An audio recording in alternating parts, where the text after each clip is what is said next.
A game that caused a young kid to have a seizure. A game that involved an attempted murder. A game that obliterated a legend.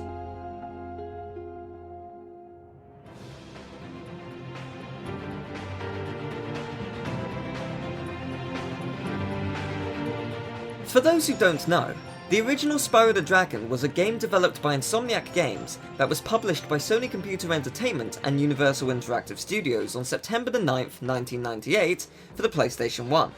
As soon as the children of the world got their hands on Spyro, he was an instant classic, selling millions of copies. All it took was a small team and some hard work to create the world's favourite dragon. But, unfortunately, Spyro didn't remain good for long. The day was November 5th, 2002. It was finally time for a new Spyro game. At this point, Spyro fans had been blessed with the classic trilogy of Spyro games in the late 90s, which included Spyro the Dragon, Spyro 2 Ripto's Rage, or Gateway to Glimmer if you're in Europe, and Spyro Year of the Dragon. The huge success these games earned embedded the Purple Dragon in the minds of many kids and adults alike. Along with that, 2 other Spyro games were released in 2001 and 2002. This time, however, for the Game Boy Advance. They were known as Spyro Season of Ice and Spyro 2 Season of Flame. While they were not as good as the original trilogy, they still received decent reception and sold fairly well, being developed by Backbone Entertainment and Digital Eclipse. After the 2-year break from the last mainline Spyro game being Spyro Year of the Dragon, which released in October of 2000, fans of the series were hopeful for a new game as the new hardware rolled around, being the world's best-selling console of all time, PlayStation 2. Sadly, the game the fans got was Spyro Enter the Dragonfly, which was released to mixed reviews due to the peculiar nature of the game, being filled with countless glitches. For a big name like Spyro, this damaged his reputation, causing Enter the Dragonfly to be the last Spyro game to be made in the original style. That is, until 16 years later, with Spyro's return in 2018 with Spyro Reignited Trilogy. Let's not wait any longer. This is the untold truth of Spyro Enter the Dragonfly. Development on Enter the Dragonfly began just after Year of the Dragon released. Founder of Check 6 Studios, the company that was tasked with developing Enter the Dragonfly, Brent Oster, had his hands full at this point, as he needed to hire a bunch of employees to make Enter the Dragonfly. Luckily for him, another project at the time, titled Aliens Colonial Marines, was a game being made by a smaller team at Check 6 that was cancelled after almost 2 years of development. Now, developers from this cancelled game moved over to Enter the Dragonfly, and the project was officially in the works in early November of 2000. Check 6's small team grew over the months, but frequently had members quit the team because of various problems whilst working at the company. At times, Check 6 had trouble paying its employees, likely due to the fact that it was a brand new company that was run by inexperienced people. Due to the inexperience, a good amount of devs were required to spend many nights with no extra pay working up until the release to make sure the game was even playable. Even though the final game wasn't very stable, Check 6 tried the very best they could with the situation they were in to create the best game possible. On the other hand, a big problem with Enter the Dragonfly was Universal, as they kept pushing Check 6 to get the game out by holiday 2002, despite the fact the game had already been delayed with a planned release of late 2001. Now, I think that's enough exposition, let's move on to some beta ideas for Enter the Dragonfly. Originally, Spyro 4 was going to be a bit more gritty according to producer Jean-Marc Morel. With Spyro aging as the PS1 Spyro players had gotten older, Check 6 thought fans would prefer an older, more mature Spyro game. Universal, however, shut down the idea as soon as it was presented to them, so creative director Ricky Rukavina, who had previously worked on Spyro Year of the Dragon, suggested the idea of capturing dragonflies instead. He even proposed the goal of creating 25 plus levels with dynamic weather and over 100 dragonflies, even though the final game only had a mere 8 levels and 90 dragonflies. Along with that, they even sought to get Enter the Dragonfly to run at 60 frames per second, but for various reasons that just didn't work out. Just let programmer Jason Fourier explain it to you. My name is Jason Fourier. I was a junior programmer at Check 6 Studios starting in March 2002. Hey, it's Jason! When I first came to Los Angeles, that was my first video game job ever in Los Angeles and only my second video game job in my career. they showed me their demo of Spyro 4 Enter the Dragonfly. During my interview, I already had pretty good admiration for the Spyro series from Insomniac. This was the first Spyro that was going to come out for PlayStation 2, which was exciting new hardware at the time, and the demo they showed me looked really cool, so I was really excited. I thought this was exactly the kind of game I want to work on. When I came to Check 6, we were working in an office in Venice, California, right on the border between Venice and Santa Monica on Main Street. Maybe not the wisest choice for a location for a video game studio, because I'm sure the rent was really high. But it was a cool place to work because I could just walk to the beach. We were sharing the office space with a company called Equinox, and as I recall, Check 6 was basically doing all the engineering for Spyro, and Equinox was doing pretty much all the art, the animation stuff. And these two companies were coexisting happily, in theory, in the same office space. So I came in March of 2002, and at that point the project had already been underway for 2 years at that point, and the producers at Vivendi Universal had become quite concerned the project was going to slip its release date, or maybe it already had slipped its release date. Universal convinced Check 6 to bring a bunch of new people on and get it done, and get it done quick, and that's why I was brought on. But I got to, I met and I got to work with really cool people there at the company, great programmers like Jimmy Alaparabil, John Bojorquez, Warren Davis. It was really hard work, but it was also a really interesting experience. So on the project, my responsibilities included working on things like the movement and behavior of sparks, the AI and the animation of the Dragonfly NPCs. I did a lot of work on that.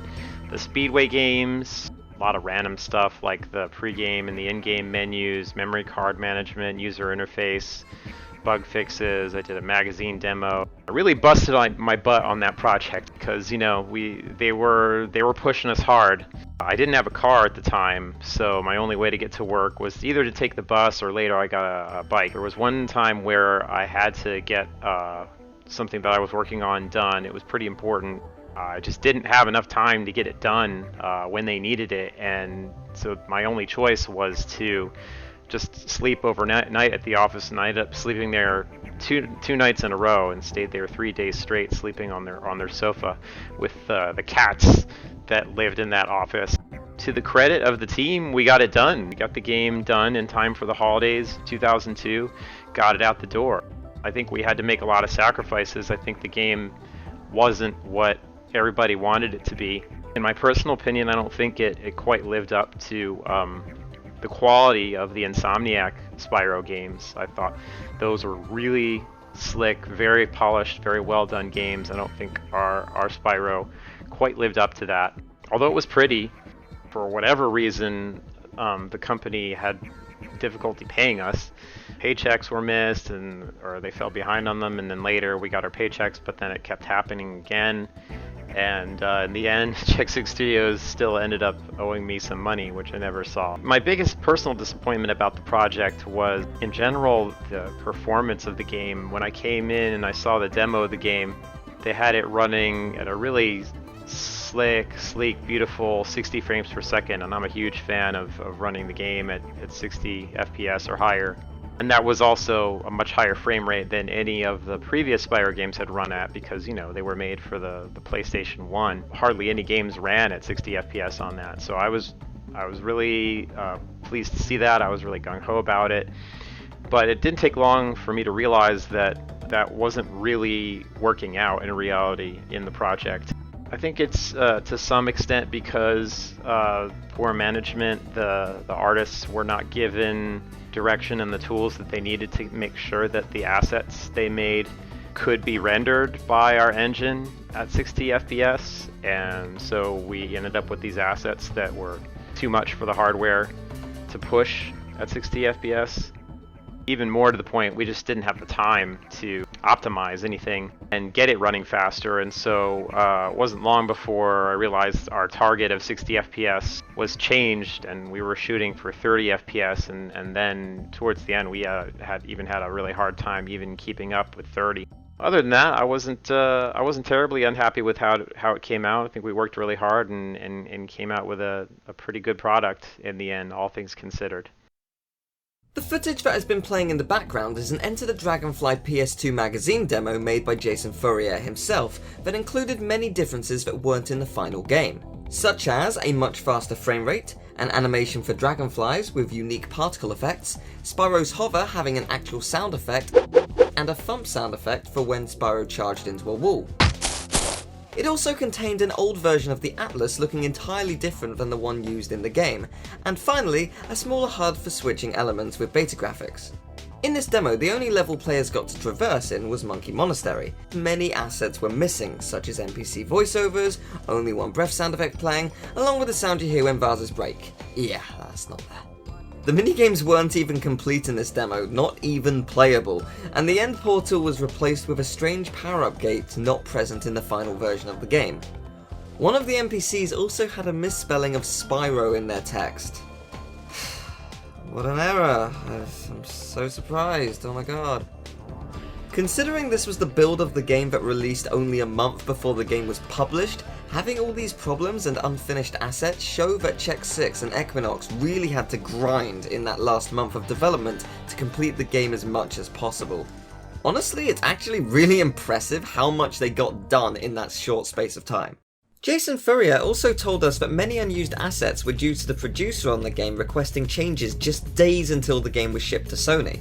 Jason was also reluctant to say much about what went on inside Check 6, but he did say many fights occurred inside the studio without mentioning names. Additionally, Nasty Nork was originally planned for the game, as evident by multiple news outlets reporting on the game before it released. One thing almost nobody has ever realised about Enter the Dragonfly is that Nasty Nork still remains in the game, in the form of statues. Don't believe me? Well, take a look for yourself. Don't see it? Okay, how about now? Yeah, it's actually quite shocking how nobody has really noticed that after all these years. Nasty Nork was cut from the game in the later half of development, but isn't present because all the animation for cutscenes was completed in the last 20% of development. He was going to be alongside Ripto, eventually battling Spyro.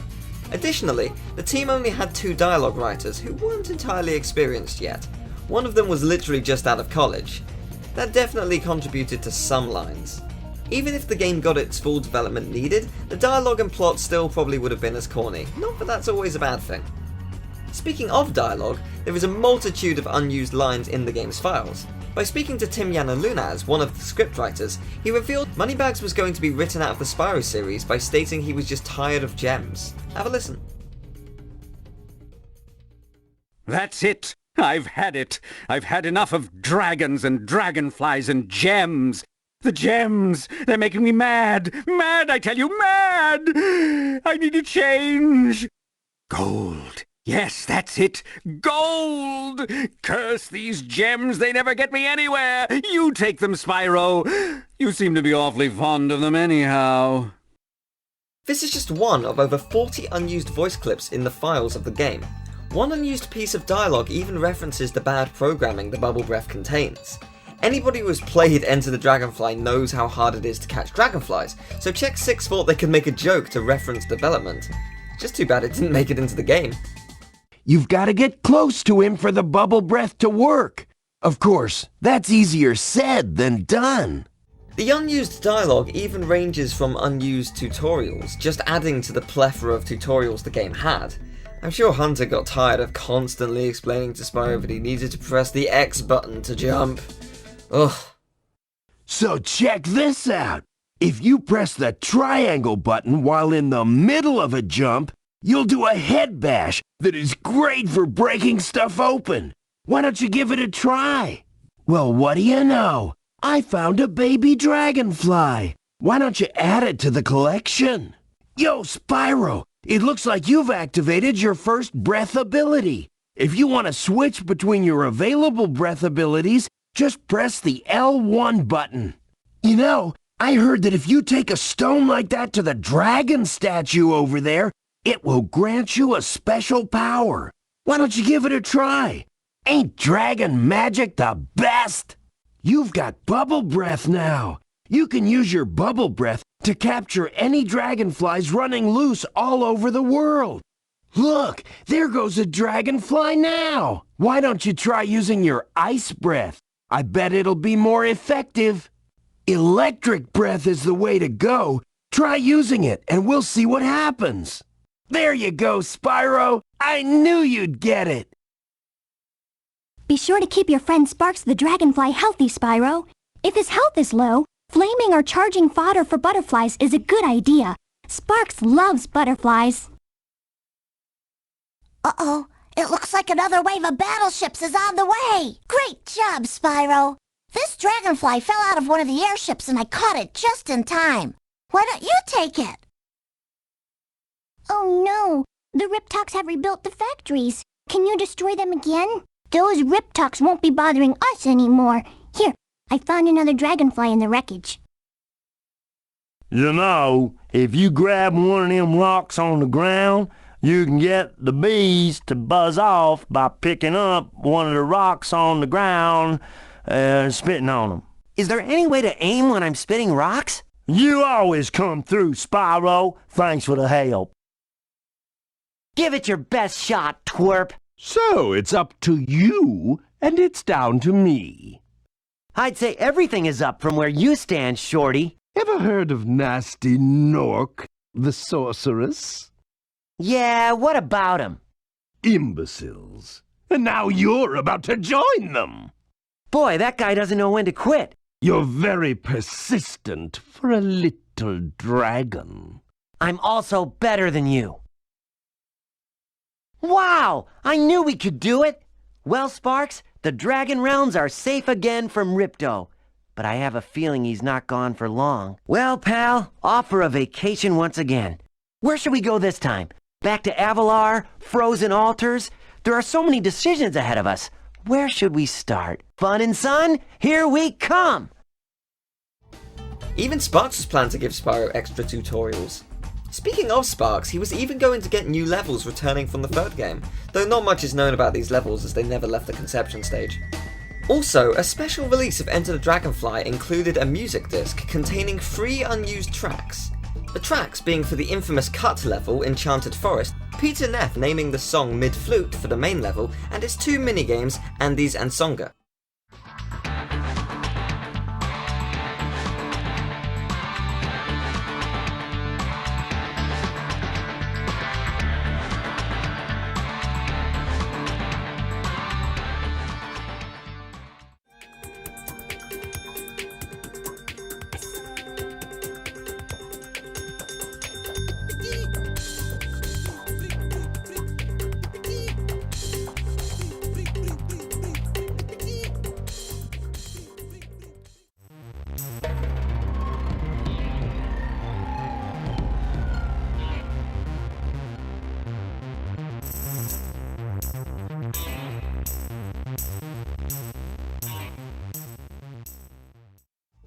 Those 2 minigames in this level were going to require Spyro to flame a certain amount of gators in 30 seconds to earn a Dragonfly, and secondly, picking up butterflies with Sparks in a certain amount of time. Later investigation shows us that the scripting for these minigames was removed and replaced with a plain minigame as seen in Cloud 9 and Monkey Monastery, and an unknown minigame. Even though Enchanted Forest didn't make it into the game, the spot where the NPC who would have taken you to the level still remains. It even includes a tree texture that the level would have contained. Just imagine a Scottish porcupine as confirmed by the game's original director Joel Goodsell standing right here, taking Spyro to Enchanted Forest. Dialogue for the level remains, but it is not voiced. It even references old Spyro characters.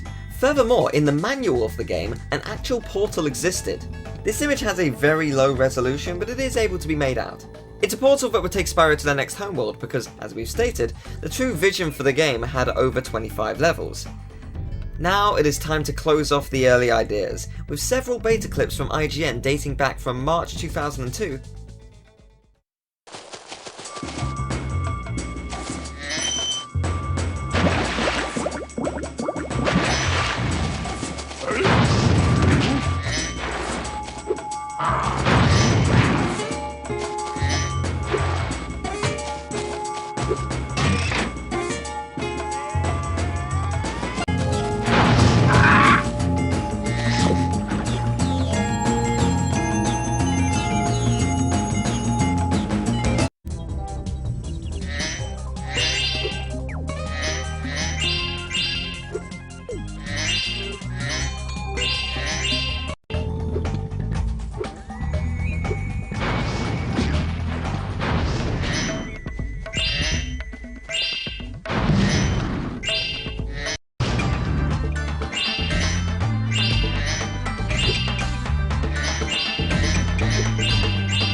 Now that we have discussed all of the beta ideas, we should focus on the main reason the game is the way it is. We present the problems! The founder of Check 6, Brent Oster, was a damper on Enter the Dragonfly. Cutting the story short, he was fired due to attempted to kill someone by choking a programmer for disagreeing with him on a matter and having, quote, big mental problems. His head hit the window behind my head. At least nobody killed anybody, right? Brent Oster is the Canadian I was talking about. He named the company Check 6. He was a little unstable. When things got really, really heated, he would snap.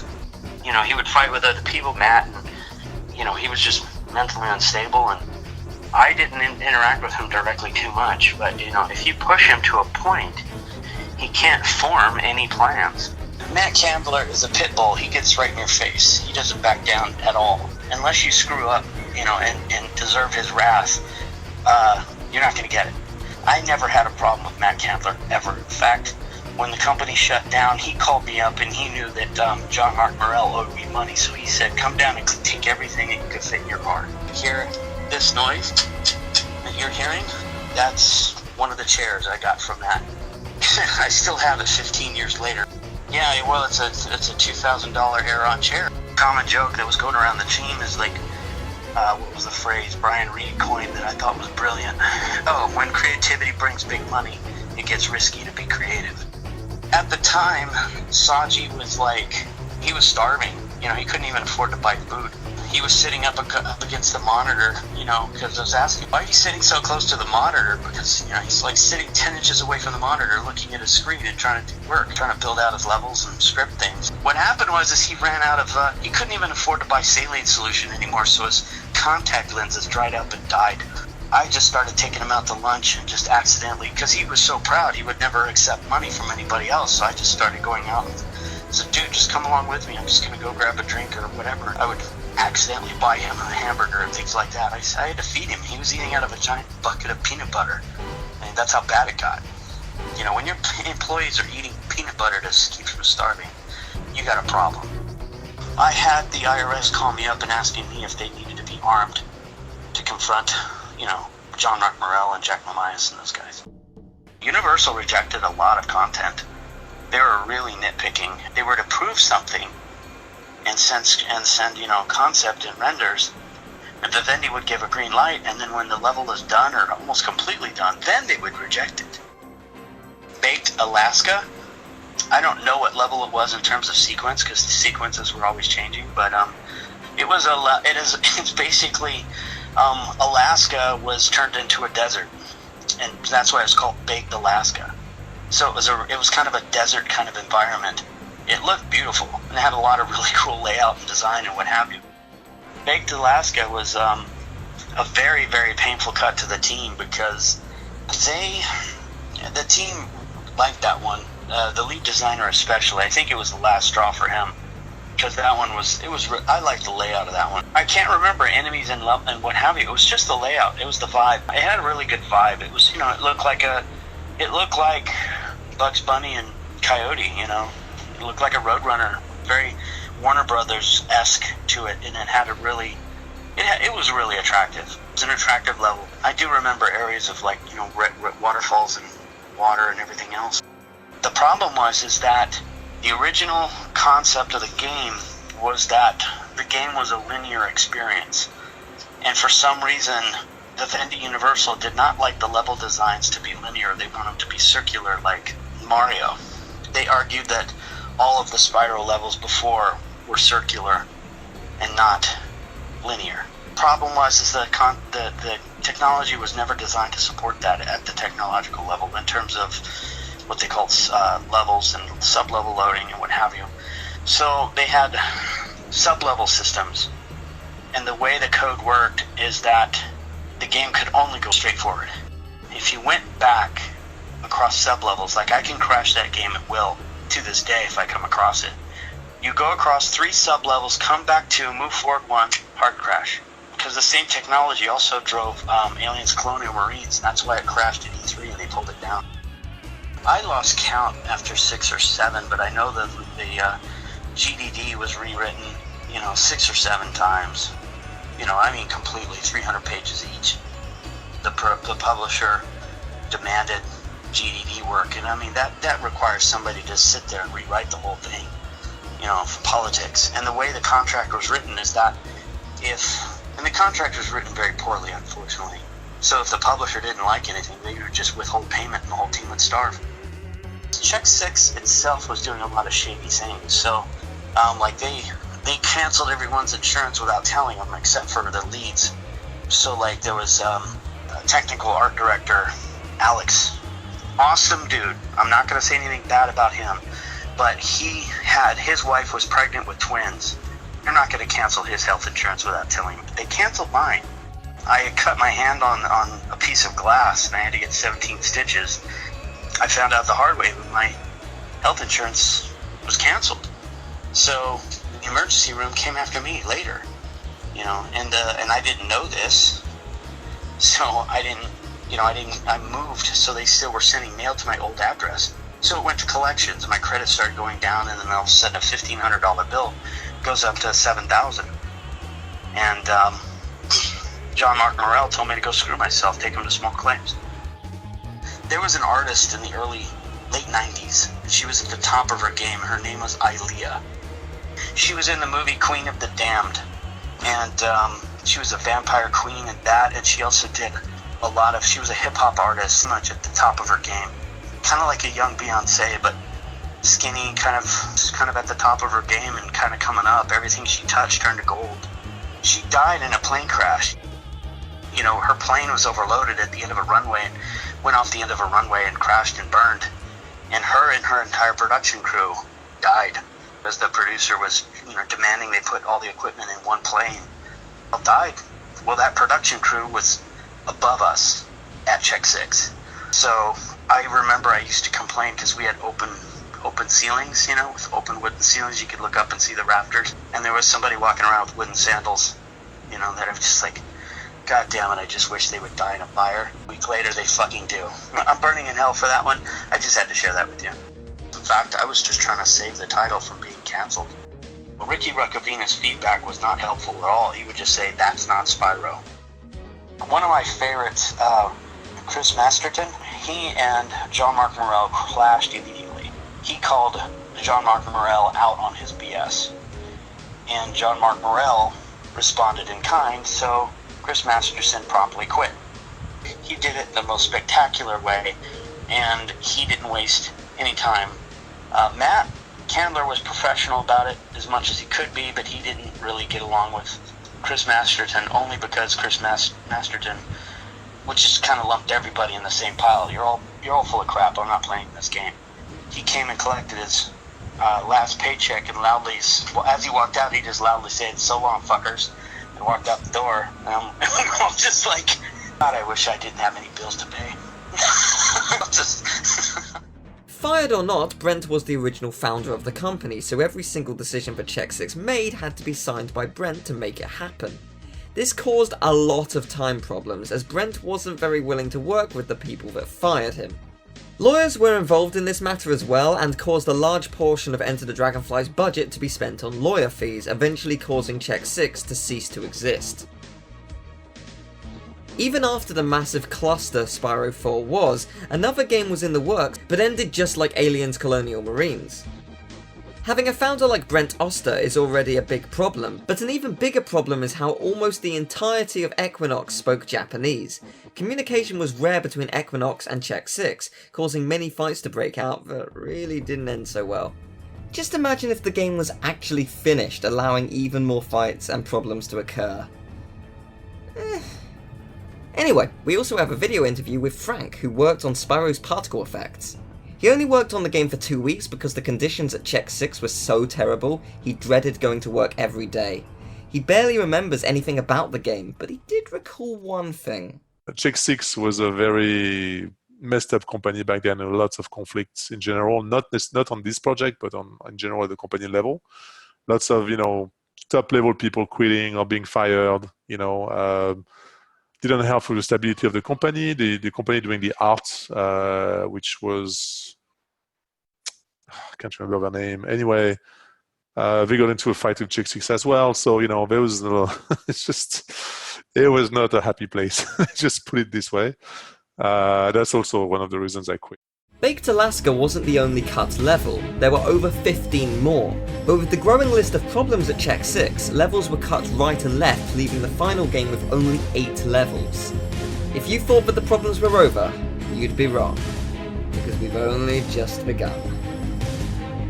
Programmers and other devs of Check 6 left notes in the files of the game, particularly threats and arguments they just didn't care to delete.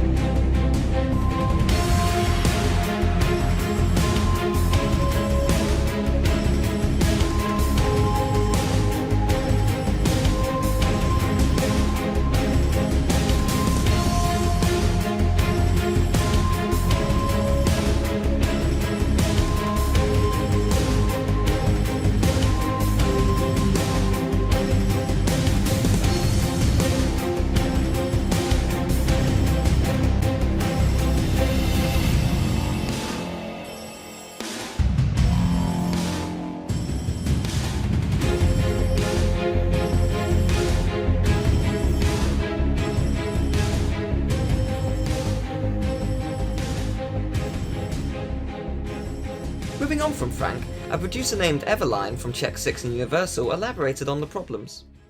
Eveline also seemed to be very upset to talk about her past at Check 6 and was angered that it was brought back up again even after telling us we should call her. From cussing at us to telling us we had nothing better to do, this just shows the negativity associated with Spyro 4. I actually was the last producer on it. I basically hired a new team. I was basically more involved in making sure things happened, making sure, everybody was on track, sitting through the builds, making sure bugs were followed, bugs were closed. It's really producer cast working together, and ultimately that's the communication, because I had worked for Universal previously, so I knew everybody at Universal. What's your role? I'm sure that there were a lot of lofty ideas and lofty goals and lofty, and also you try a lot of things, and it actually, once you have it, once you build it, once you realize it's not so much fun, then you adjust it. So, so there was a lot of that. It's just a lot of, kind of lack of clarity, and like, let's try these things. And, then it's, without thinking, okay, we're going to try these things, and, development is development. And you have to also account for how long it's going to take, and, think things through. And, sometimes I think there's a lot of, blue sky ideas that people come up with, where it's like, okay, is this really going to work? It's also very different. What I've found is also very different when you have how relationships work. And it was also just through the different people, the different groups, and how all that. Ultimately, a developer is paid by a publisher, and if publishers delay the milestones by months and months, where I remember that was one when I was there, and it was just complete bullshit, where I basically,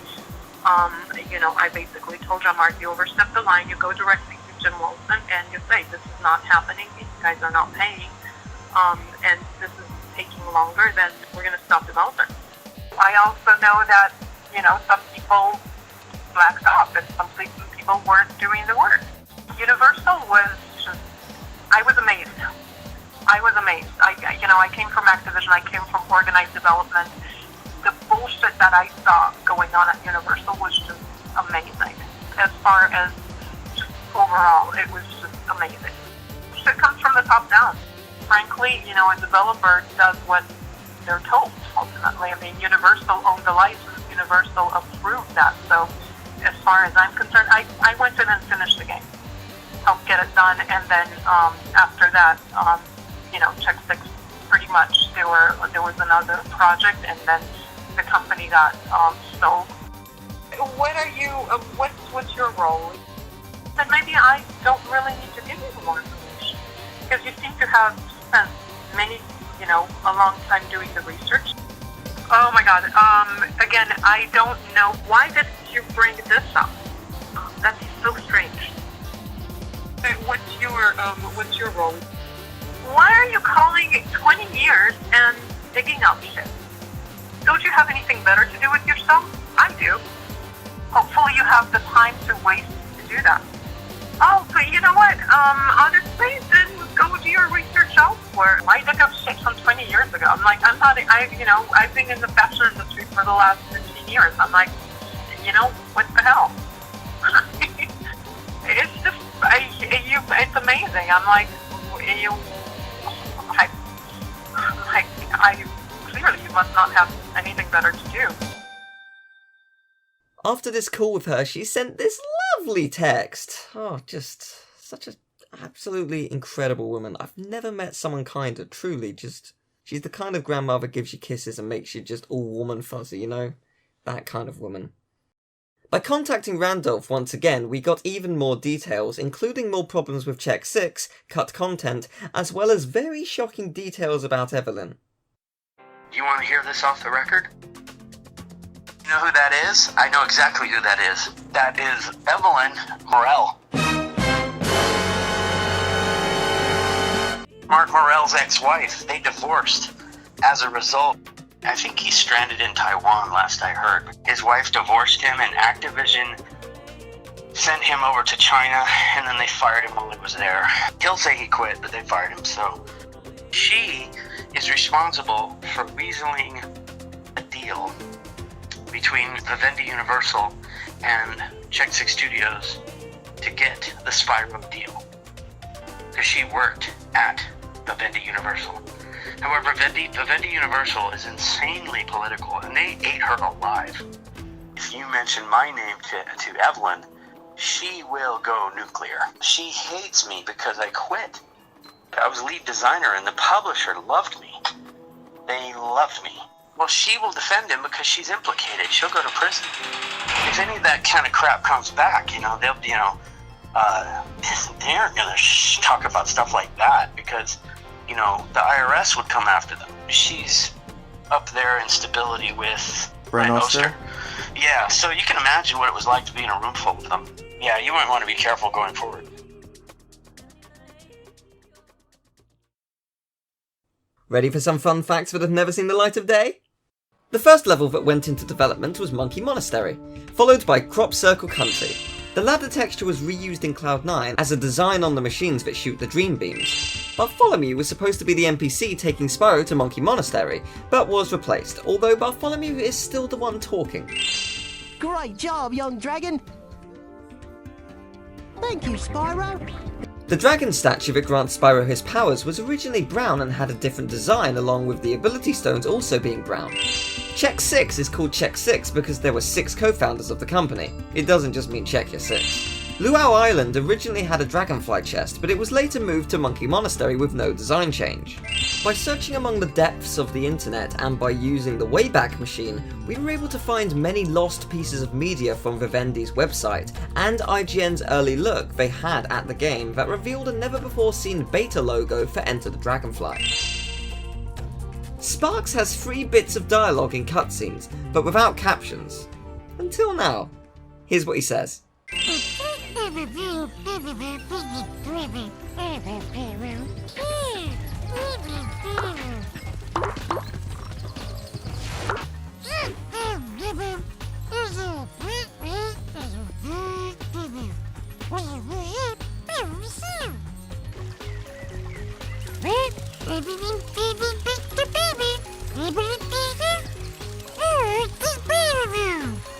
The producer on Spyro 2, 3 and 4 loved karate and dojos, so he came up with Bamboo Terrace for Year of the Dragon, as well as Dragonfly Dojo for Spyro 4. The monkey statues in Monkey Monastery were originally golden. The beta dragonflies flew up and down as they bounced off the ground, making them even harder to catch than the final version. Major geometry changes happened pretty much last minute with Crop Circle Country and Jurassic Jungle, causing major sections of the level to be changed or cut entirely. Sparks had many different models throughout the game's development, including being purple and having big bug eyes.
Two music tracks exist outside of the cut free for Enchanted Forest, but it's hard to hear, especially the second track.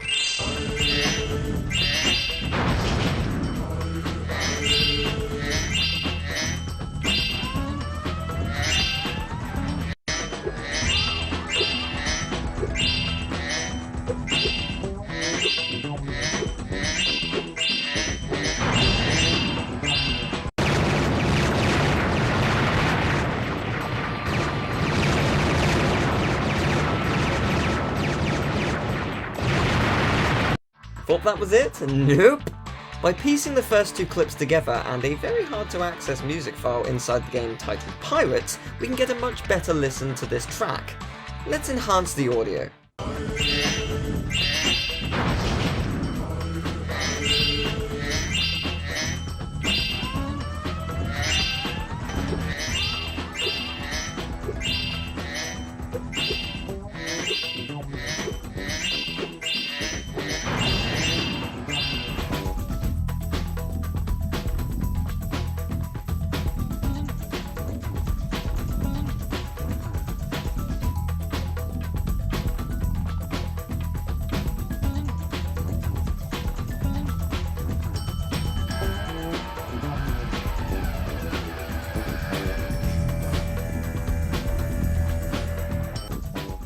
We can tell this was going to be used within a level called Cutthroat Cove, due to the name Pirates matching the theme of the level.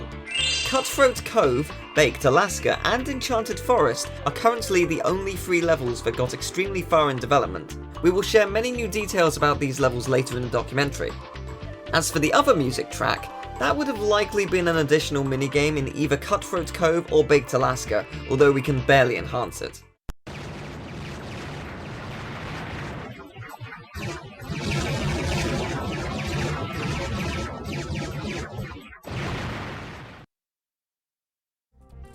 Skyboxes, enemies, level designs, and animations were always constantly changing, and that really shines through in the beta footage and trailers.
The mouse NPC from Jurassic Jungle wore glasses, had a pencil and a notebook. In other words, all props that the professor would have used if they had enough time to add him into the game. The tiki drumming minigame uses an early version of Jurassic Jungle's main theme because they needed an extra track and didn't have one.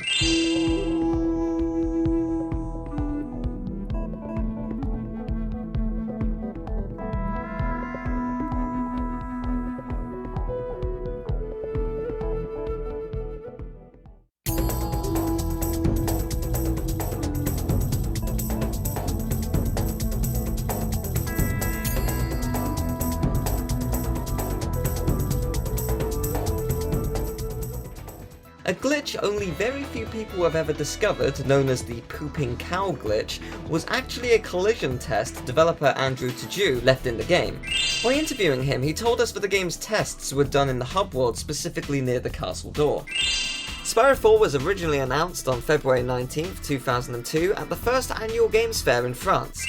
Ripto's boss battle and arena were all created in just over a week. Enough with the drama.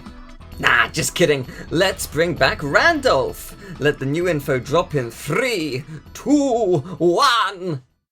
They relocated and they were first on Washington Boulevard near Via Marina and whatever that is in that area in Venice. And that was a nice location, but it was too small. And then we moved over to the spot on Main Street, and that's when shit went downhill fast.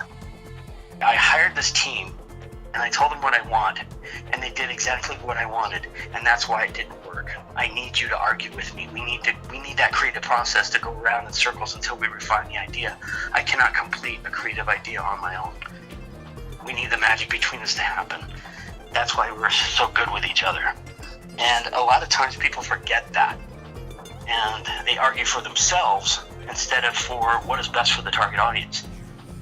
You have a combination of greed at the publisher level, and you have a bit of dysfunction at the developer level, where people care more about winning an argument than working together to create a vision. You're not going to get anywhere. I die a painful death, and it's like every studio.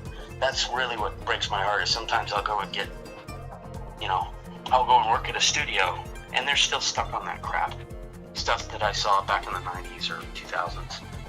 Human nature doesn't evolve all the time. You have to actually grow a team and have that team mature as a team.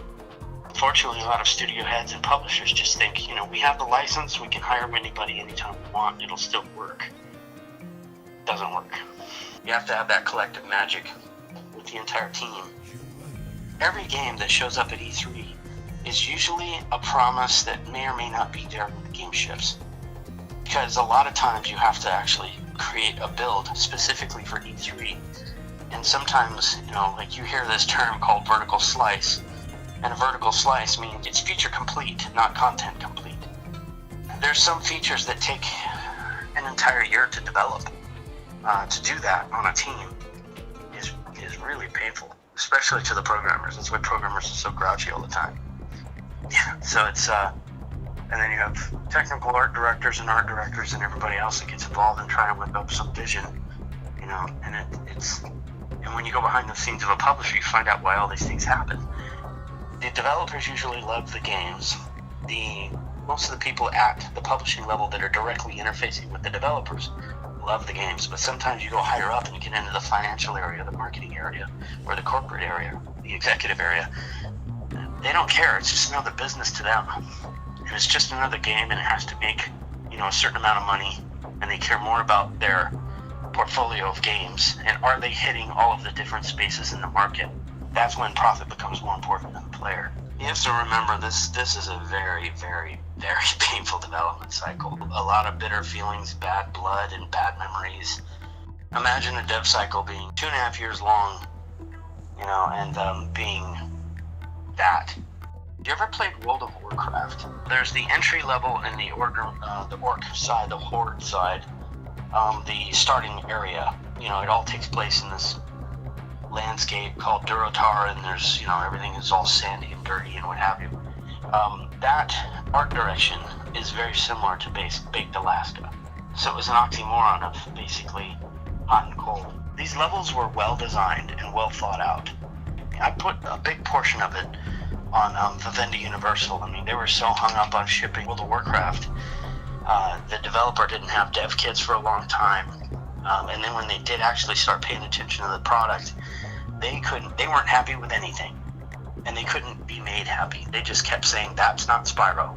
That's not Spyro. Well, guess what? We know the people that worked on Spyro.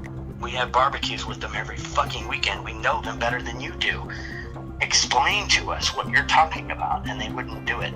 And the developer, because I knew Ted Price, I knew Matt Whiting, I've known for a long time. He says, that's why we don't work with Vivendi Universal anymore. We did 3 games with them, and that's it. No, actually 4, because he did Disruptor before. That was their launch title. I know he wouldn't approve of it. I know none of them would ever be like, yeah, wow, because all of them would just say that is pure shit. There's no doubt in my mind that none of them would ever say anything good about Spyro. It isn't that good of a game. It's actually pretty crappy. PS2 is capable of way more.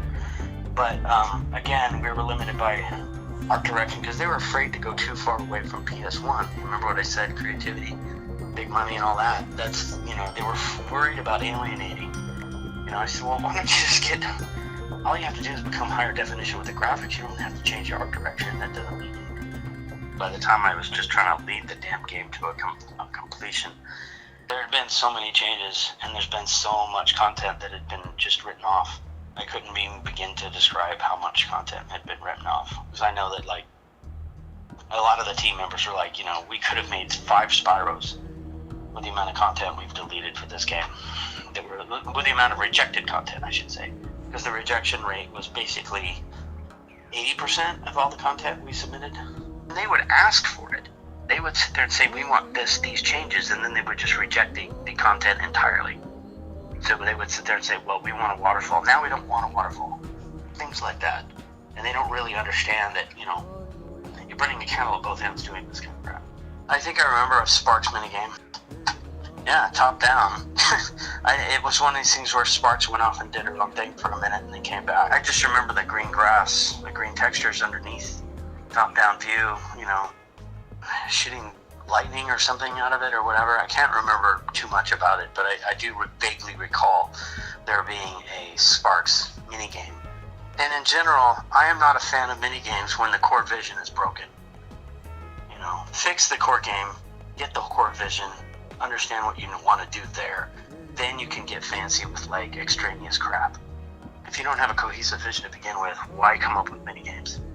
You're being kneecapped when somebody destroys your core vision constantly, and then they demand minigames on top of it because everybody else has one. Ember, yep, that sounds familiar. Well, I think she was going to be like a turret that flew alongside Spyro. I can't remember, I can only remember vague.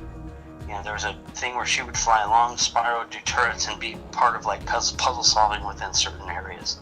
But again, you know, it just one of these things where the design was too inconsistent, or the vision was too inconsistent, and we couldn't put her in. You know, there's no point in putting her in if, you know, we keep having to change the design and we can't stabilize the design to create a reason for her to exist.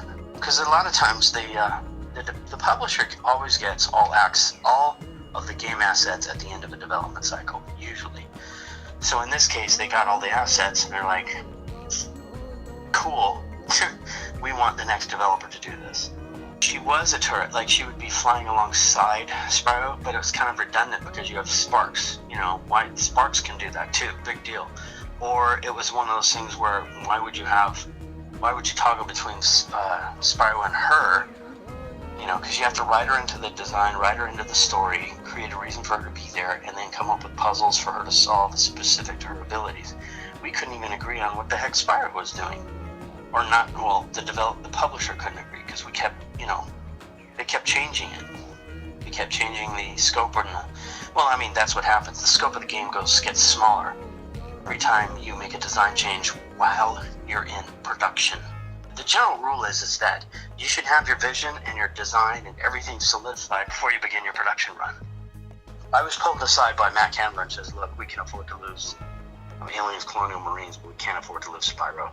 If we lose Spyro, we lose the company. So we just lost Brian Reed, we lost Joe Goodsell. There's a lot of legal warfare back and forth. This is a bad project, man. I mean, it was really bad.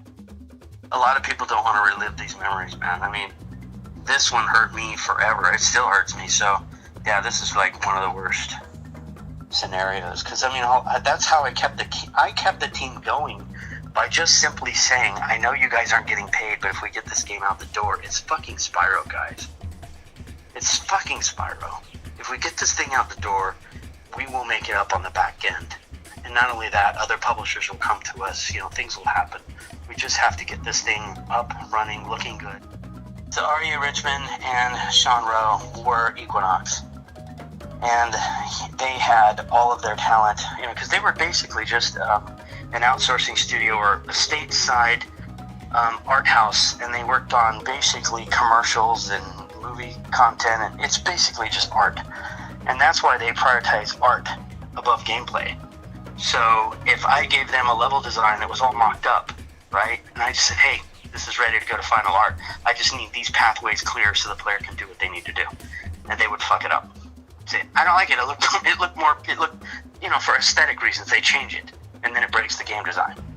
And then when you go to complain to them, they'll say they can't speak English. There was a shit combo platter all over the place, from the publisher all the way down to the front desk. You might see cracks in the geometry here and there. You might see hiccups in the animation, things like that when you go over a sub-level, because you're transferring, because it's what is called portal technology. You're only looking at what you look at is what the game renders, but they do it in chunks of memory. Another point to bring up is due to the glitches that occurred in the game, a 4-year-old boy had a seizure, resulting in Vivendi getting sued and the mother seeking higher legal action. Although it is shocking that only one case of seizures was documented, considering how bad some glitches got in Enter the Dragonfly.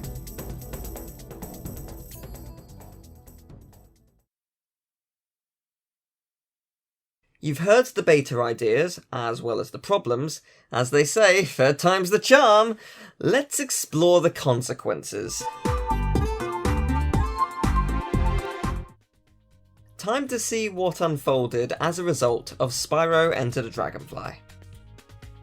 Additional games were in the works at Check 6, those being a mummy game based on the cartoon at the time, and of course, Aliens Colonial Marines. Cutting the company health insurance and starving multiple developers was a telltale sign the company was bound to collapse, but after Enter the Dragonfly was shipped, they began work on that mummy game only to abandon it several weeks down the line. But more importantly, Spyro 4 obliterated a legend. Everyone always thought that Check 6 and Equinox were lazy, but they went above and beyond to follow Universal's demands, structuring all levels in a circle, constantly changing character designs, mechanics, graphics, making Spyro play like the originals with just a few new breath abilities. All things Check 6 did not want to do. Check 6 had a new vision for the franchise, an older teenage Spyro who had breath abilities based on elements and could freeze and climb waterfalls, all whilst exploring unique level designs and environments, but instead Universal took over and almost destroyed the Spyro franchise. Now it's my turn! Check 6 would have made another Spyro game if the company wasn't so broke. However, this was probably for the best, as Universal found Eurocom and Traveller's Tales not too long after Check 6's collapse. Passing off concepts and of course Ember to the new developers, Spyro A Hero's Tale released in November of 2004, exactly 2 years after Enter the Dragonfly. As many people know, this new Spyro was a new take on the franchise, causing the Spyro series to lose its image even further. Spyro's voice, controls, concepts, and overall gameplay were shifted to attempt to rebirth the series. But despite the game not being too bad, it, spoiler alert, didn't really work out at all. Twice. Well, 3 times. Thankfully, the 4th time it worked. I absolutely have nothing against A Hero's Tale or Skylanders, but it's not exactly classic Spyro. As for the developers of Spyro 4, many moved on to Activision, THQ, Disney, or even Insomniac Games, with many of them creating their own companies and startups, never reaching the amount of success they had on Enter the Dragonfly. Almost half of Check 6 and Equinox denied our request to communicate, saying they had forgotten, they had to keep their mouths shut, or the project was just so bad they didn't want to talk about it. These people were just normal people at the end of the day. They wanted to create something that we and they would love, but clearly weren't allowed. Vivendi went on to publish Rushed Game after Rushed Game, becoming defunct on July 10th, 2008, just as Check 6 and Equinox had prior.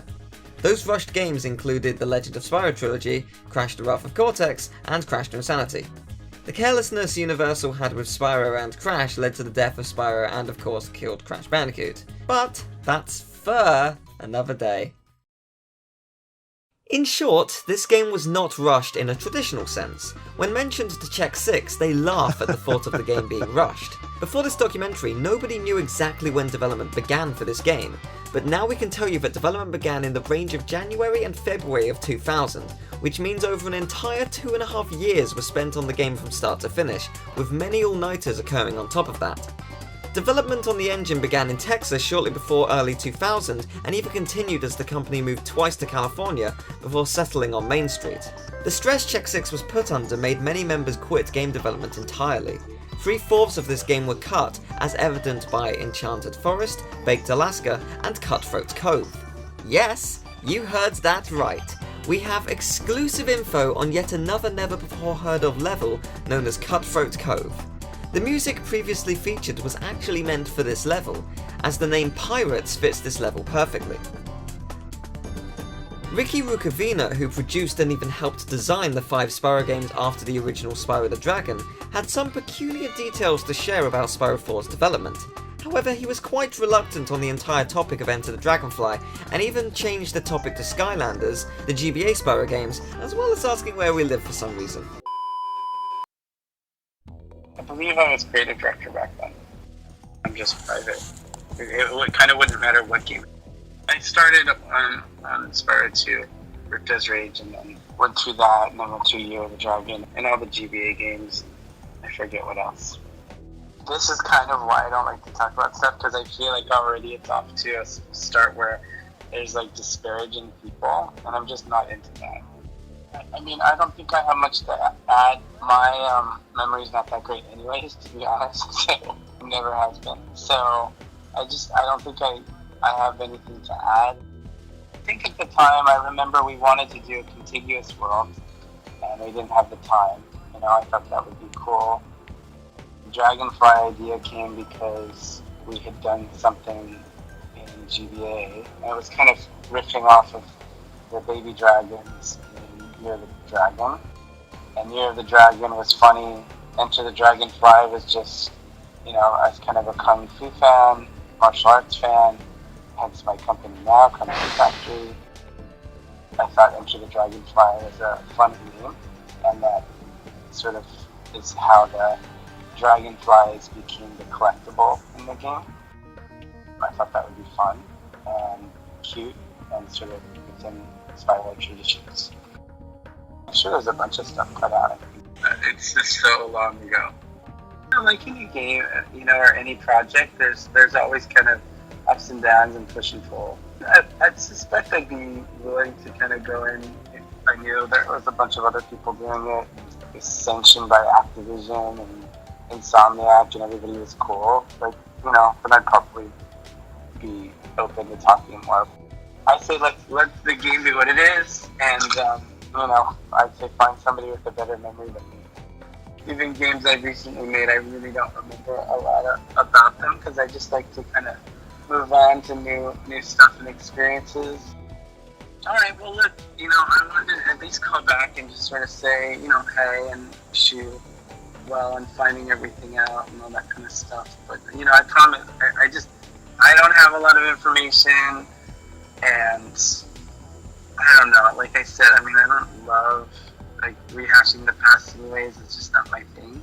I'm just not out there and kind of talking publicly typically either. So this is me. You know, it's just one of those things that I don't know if people really want to talk about it. I don't know if anybody's authorized to talk about it. That's why I would encourage you to, I don't know. Where do you live? In Chicago? Or what other games do you like to play? Did you like Skylanders? I thought Skylanders was pretty cool. Did you like it? And what about, did you play any of the GBA games? The Spyro GBA games? What other kind of projects do you have like that you're working on? It's one of those things where, you know, when you work for a big company like Universal, Activision, all that stuff, like when you like probably part of the reason people don't want to talk is, you know, we sign all kinds of stuff and they don't want us talking about anything. Like, regardless, I don't have that great of a memory anyways, so, you know, I don't remember much of that time. I barely remember who I worked with. Because, you know, I worked on a bunch of things at that time. And, like, you know, the developers kind of, it's kind of like what I do now, right? The developer's typically in charge and makes a lot of the decisions. No different than Insomniac or Naughty Dog. They're in charge and they're kind of their vision for the game, right? So, but that being said, there's typically publishers that, you know, you sign NDAs, all kinds of stuff. My guess would be that it probably was, but that nobody has any idea where it is, or it could have been thrown away. Like, I don't know for sure, I have no idea, but just because it's changed hands so many times, when I was there was no really good way of storing things. he would just basically get an archive and he'd give it to, you know, somebody in the QA, but like the tech department, you know, and they would, you just give it to them, and that was that. And so who knows? And then those people have probably come and gone a bunch of times. There's probably nothing anymore. I do remember Crap Circle Country. That was one of the first levels built. If you look into the Dragonfly and maybe Spyro 2, a lot of the levels have like, you know, are named, and then the second word is like country. There's like kind of a theme going on, so that theme helped dictate a lot of the names for the levels that the designers should come up with. Team Monastery was the first one, and then Craft Circle Country I think was second. There were supposed to be other levels, you know, I'm sure they were cut pretty short just because, you know, that I do remember that they wanted it out for the holidays. By knowing that Ricky is the main reason the game became what it was in the end, it is reasonable to say that this could be why he never talks about Spyro. It's almost like the former CEO of Vivendi Universal doesn't want to admit to all his past wrongdoings, and even being very responsible for the decline of the franchise, by of course trying to change the subject with questions and abruptly hanging up. People seem to really want to see cut textures from all of the removed levels. While it may not be exactly what you want, we are still proud to reveal something nobody has ever noticed that has been right in plain sight after all these years. Take a look at these images. Do you notice anything out of the ordinary?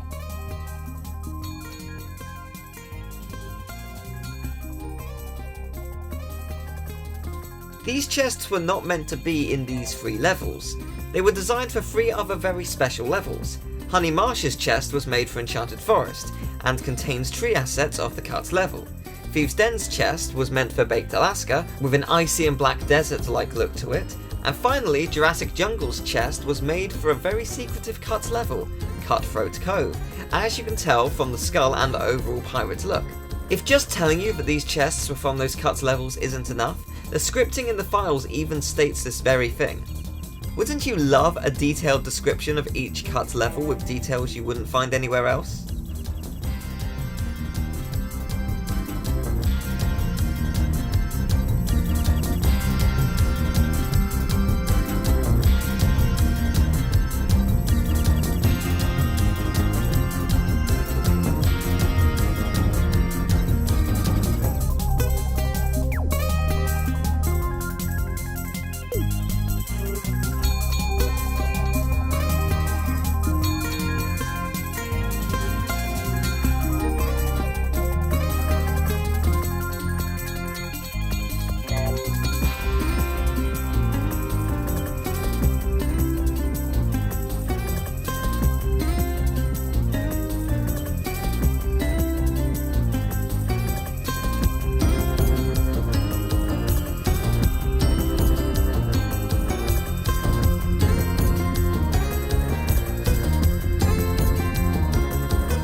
I've forgotten what the sun looks like. We should go on vacation. Somewhere warm. Somewhere sunny. Dragon Shores. Yeah. I suggesting works, but... After all this research, all these months, all these phone calls and messages, there's still more to discover. The story of Spyro Enter the Dragonfly is not over, and it likely won't ever be.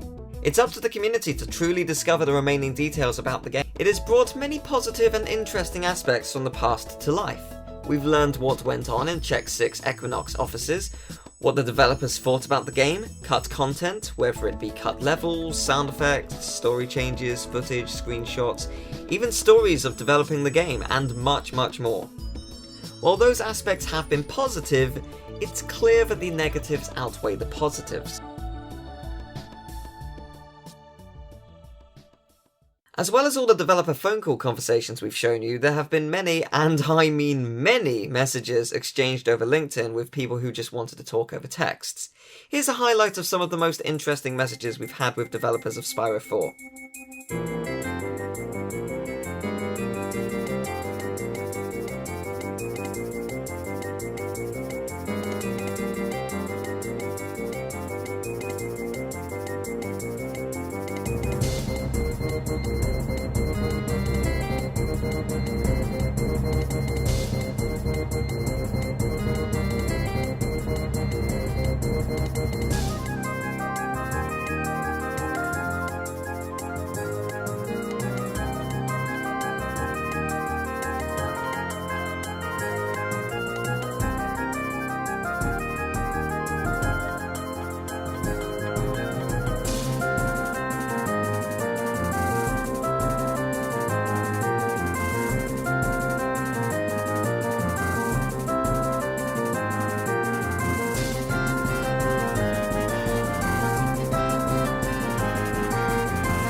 A man named Warren Davis helped create the arcade classic Q*bert, but years later worked at Check 6. He was responsible for programming Crop Circle Country's UFO Cow minigame, as well as designing multiple others. Warren also helped with a variety of other things at the company, including being the sole reason for the game even being published in the end. Luckily, we managed to share a conversation with him. The only things that I did design, and this was very late in the process when we were sort of scrambling to finish the game, were some mini games. Just again, trying to flesh out and add things at the last minute. And a lot of the stuff I was implementing was generic. After I left Check 6 and Equinox had split. I did go to work for Equinox for a while. I haven't looked at that game or played that game since it was released. Believe me, I moved on to other things and put it behind me. I think I have some old design documents in a box somewhere. As I recall, we did not have access to Insomniac at all. And as far as I knew and as far as I was told, they were not available to us as resources. Because we asked. I mean, that was... That would have been an important thing for us to have access to the original programmers. It was a difficult experience. I don't think there was a lot of pride, in how things turned out. Everybody just wanted to move on. I mean, Joel especially. Joel was the designer. He had great ideas and grand ideas, and he had a real vision for what the potential was for this game. And, he was frustrated because he wasn't allowed to see that to fruition. It was a case of Universal, who owned the property, signed off on a deal to have Check 6 develop this game, and there was a design in place that they signed off on, or at least they signed a contract that said, yes, we want you to develop this game. But then once we were in production, the design kept changing. It's like they couldn't make up their mind what they wanted. that's not a good thing to happen during the development of a game, to have to constantly be, you set milestones and you set schedules based on a game's design, and you say, this is what we have to do. And then all of a sudden, the people who are writing your paychecks are saying like, yeah, let's throw that out. Let's put this in. Let's just keep changing it. Their engine was, I would say, not developed enough for Universal to come in and say, sure, we like what we see as far as your proof of concept. We're going to trust in you that you can deliver the game. Trust is a big word there because they didn't really have a track record and they didn't really have an engine that could deliver. So the onus was on the guys writing the engine that could be a foundation for the game we wanted to make. But it didn't exist when they signed the contract. They had to really continue to work on that and get there. And, there's no reason to believe they wouldn't have gotten there eventually, but I don't think they quite got there in the time that they had. I don't think the engine was delivering the frame rates we needed, and that created problems. We had to keep redesigning characters and levels, and polygon counts needed to come down so that the engine wouldn't stall and freak at times. When things got bad between Check 6 and Equinox, when the mistrust between the leaders of those companies really got in the way of the game being completed, I kind of just stepped in to try to make sure that at least a game got finished. Because honestly, we were at a point where the game was not going to get finished. Literally, there was one day when I came to work and our receptionist said, go home. They've sent everybody home. We're done. They're throwing in the towel. They don't want to work with each other anymore. I'm talking about the guys running the two companies. And I said, let me talk to them. And I literally put them in a room and mediated between them. And I think we were in there for like 6 hours. And finally, at the end of the day, they agreed at least to keep working together. I wouldn't say they were best friends. Nobody hugged. But at least the game went on. And a game was finished. So I guess that was my mission. My mission at some point just to, was to try to get something out the door. I'm pretty convinced that would have been the end. I mean, it's very possible somebody else would have stepped in and somebody from Universal maybe would have said, look, there's a lot of money on the line here. You guys got to get it together. It was not a high point in my career. And but I have to say everybody involved tried to do the best they could under the circumstances. And there are just so many reasons why it went wrong. Some were technical, some were personal, some were, management oriented, some were political. It was just sort of like a perfect storm of clusterfuck. It turned out badly. And, most of the people who worked on it were talented people who were trying to do the best they could.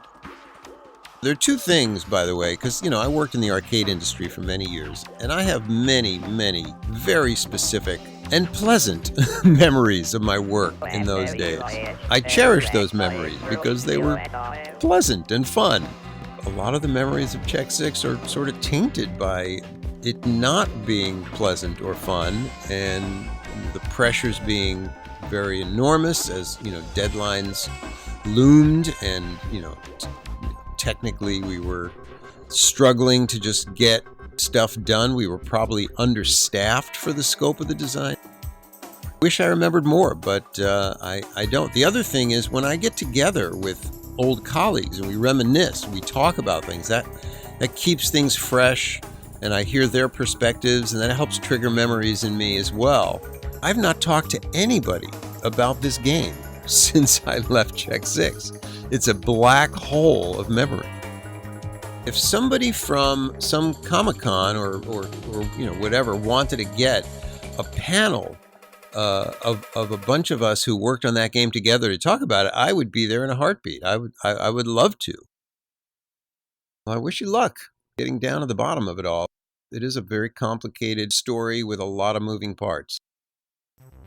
After this call, Warren discovered he had files left from Spyro 4 as he handed over 49 sound effects that were planned to have been in Crop Circle Country, with only 3 sound effects making it into the final game.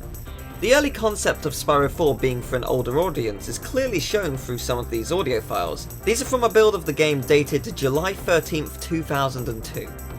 Let's hear them.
Just a couple of days after the phone call with Warren, level designer Scott Smith, who we had originally sent a contact request on May 19, 2018, surprisingly replied 8 months later. He was the designer for a level called Sparks Pond, which later morphed into Dragonfly Dojo. He also designed Cloud 9 and began modelling Enchanted Forest before he left the company months before the game released. Since he started at Check 6 very early on, he has many pieces of info about the game's original design and plot. Yeah, it's Scott Smith. I was a level designer there. I helped create the layouts for a couple of the different levels, as well as all the, helped figure out what the gameplay was going to be from moment to moment. It got renamed to Dragonfly Dojo, but when I worked on it, it was called Sparks Pond. I actually left the company before the game shipped, so they changed some of those things. And then I also worked on what is now called Cloud 9. Originally, so Sparks was the follower that helps Spyro, and it was supposed to be where all the Dragonflies sort of are born, and that was the, original tentative name for it back in the day. When the game came out, we got a copy and we sort of played it to see what it had turned into, and it was really bad. Kind of forgot about it. I left Check 6. I went and worked with the original lead level designer on Spyro when I started working there. We were able to play and have a good laugh at what it had become. We were working in Maya, building out the levels. We would send them to the art teams to get beautified. A lot of playtesting. So for Sparks Pond, it was more of like a horseshoe kind of shape, where you started and where you ended. You would progress in sort of like an upward fashion. Although I think we had reversed that at some point, so that you were descending rather than escalating through the zone. What we observed was that with escalation, you never really see that far in front of you, so it's hard to, you're constantly having to pitch the camera upward to figure out where the hell you're supposed to go. And with more of a descending kind of platformer, you could always see far into the distance, and it was a lot easier, and plus you could glide down and all that other good stuff. And then for Cloud 9, again, it was a lot of like jumpy puzzles and stuff like that. I think we had rainbow bridges in there as well. We were trying to also make use of the glide mechanics in that as well, quite a lot. So there was a lot of free-floating platforms that were sort of meant to be like held up by the clouds and stuff, and their bases were made out of clouds. It wasn't until much later in the development that we started actually placing enemy mobs and crystals that you collect, or I forgot what it was, even if it is crystals, whatever the collection mechanics were. And I think you're supposed to like save dragonflies too, so we had, we're trying to figure out like hidden spots to put the dragonflies and all that other good stuff. That's about as much as I remember about the actual production of it. It got really sketchy at the end, and honestly, it wasn't the Check 6 so much as it was the publisher. There was one person in particular, Riccavina, who was our contact at Vivendi, and he so desperately wanted to be a lead designer that he would constantly try and insert his own designs into the game. I'm not even making this up. And so he really kind of stifled a lot of the creativity that the company had in terms of turning Spyro into what could have been a really good game, actually. It was bad. It's really funny. When I started there, they had a design document, and it had the story laid out and had all the different things that were supposed to happen. And the protagonist was supposed to be an evil dragon. And Ricky nixed it, because he said there are no evil dragons in the Spyro universe. Cut to, I think it was like a year or so after Enter the Dragonfly came out, another Spyro came out for, I think, the Nintendo DS, or something like that. The main protagonist, an evil dragon. Basically, the original pitch was that there was this evil dragon who was siphoning all the essence from all the other dragons in order to make himself more powerful, and you were going and basically finding the dragon essences around, Spyro Land, and reclaiming those and then defeating him at the end. And yeah, that whole thing got nixed. So we had to bring back old bad guys as the bosses in our game, and sort of like shoehorn them into some random story that we came up with where they were like stealing dragonflies and shit.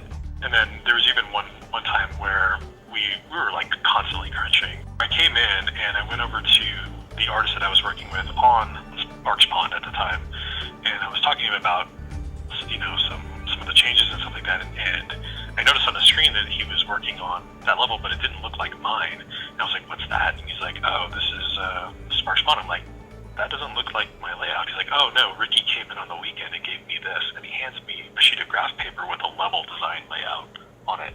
So apparently Ricky had come in on the weekend and told the artist to make Sparks Pond into his level design and not the one that had been signed off and approved and worked on at our company. There was a lot of uproar over that as well, about him coming in and doing shit like that. He, not single-handedly, but he definitely was a major influencer as to why that game did not do as well as it should have. I think it was Ricky's call to pull back the old bad guys and make them the bad guys again in this version of it. So it was his call. There was like what was it? Like I want to say a racing game, but I don't think it was even really racing. It was like you were sliding down like a tube, like a half pipe, and you were collecting stuff. I think that was one of the mini games.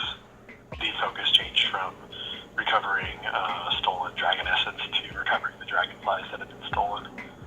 Tammy put in a secret credits with a lot of our names in there, a bunch of people who had left prior to the game shipping, because the company was going under and we were getting paid every 3 weeks instead of every 2 weeks, and we needed money, so a bunch of us found other jobs. Yeah, it was me. I want to say Brian Reed was one of them because he was the original lead designer. Maybe Joel was another one because he was also the original lead on the design side. A combination of keys that you enter on a particular screen, and then it'll take you out to a secret credits list. So we accessed it. We did it. Like when we bought the game for super cheap, and we played it, like I said, and kind of laughed at how horrible it was. There were so many glitches. At the time, I knew the code, and I entered it, and sure enough, there it was.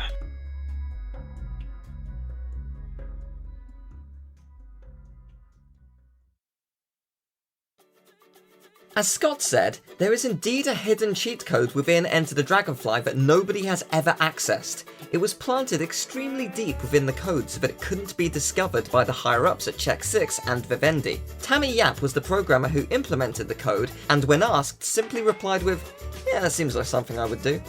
Even Randolph remembers the secret credits code and told us that it had likely been removed by Jean-Marc Morel. But Scott still firmly says he accessed the secret credits in the final version of the game. Regardless, we have reason to believe it still exists, but will be very hard to discover, especially because nobody has found it after all these years. Other early design aspects can be seen within the game, such as through the Atlas pictures. Those were screenshots taken from multiple builds of the game, ranging from the finalized levels and earlier versions. The images for Cloud 9, Honey Marsh and Jurassic Jungle appear to have the most changes to them. Cloud 9's original design had purple textures on the structures and a different layout, whilst Honey Marsh also oddly has a purple hue over everything. Jurassic Jungle was just straight up a different layout than the final level, with different lighting, textures, skybox, and a larger volcano. The volcano seen in the background isn't the same as the final one, and is potentially the same volcano seen in the Volcano Slide minigame, as hacking the game lets us see all the detail they put into this model even though you never see it in the game. As for the game's assets, almost all assets for Spyro 4 were entirely destroyed. Although some have managed to survive the shutdown of Check 6 and escape Universal's hands, Warren and Joel still have many design documents of the game, and the artists at Equinox still have a good amount of concept art. However, we likely can't get access to that for a lot of legal issues, but it definitely still exists. Peering into the files of A Hero's Tale reveals several test levels left in by the developers. One level even includes this: an edited model of Hunter from Enter the Dragonfly.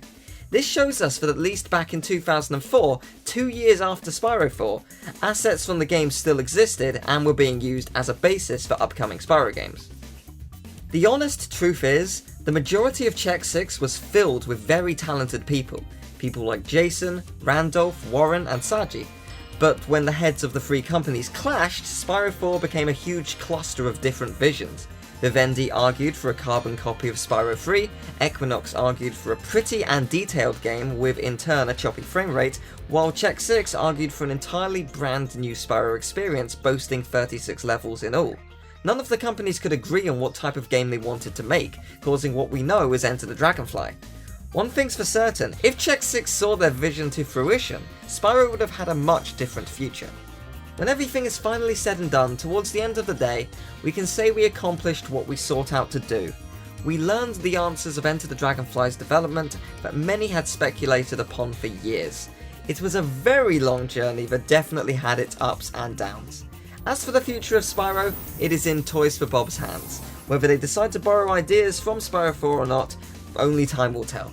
There are many good ideas that they could mould into the next Spyro game. Now I think it's time we end everything off on a high note. We can't thank you enough for watching. We hope you learned everything you wanted to know about the game. We give our biggest thanks to Check 6 Studios, especially Randolph. He helped uncover more details than anybody else could. Without Check 6, none of this would have been possible. Even though we had our ups and downs, we hope members from Check 6 can hit success again in the future, and perhaps maybe return to Spyro to show that they can make a great game after all. And please, be sure to remember, the story of Spyro 4 is not over. If you want more answers, be sure to investigate and feel free to share if you find anything new. There are many stories about this game still out there. As always, remember, your work is you, don't let you down. I've been Teal Game Master, but I'm going a little bit off script here, I'm just a narrator. Kyle is the one who put this thing together and he's absolutely brilliant, so be sure to sing his praises in the comments. We hope you enjoyed this documentary. Have an amazing day. Take care.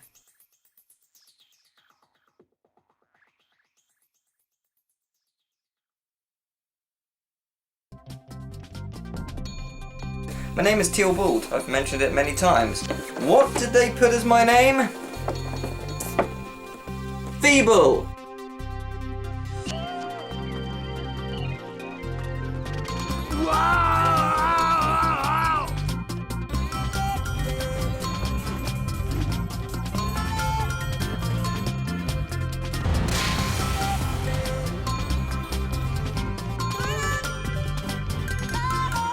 Welcome back, everybody, to Spyro, Spyro, Spyro.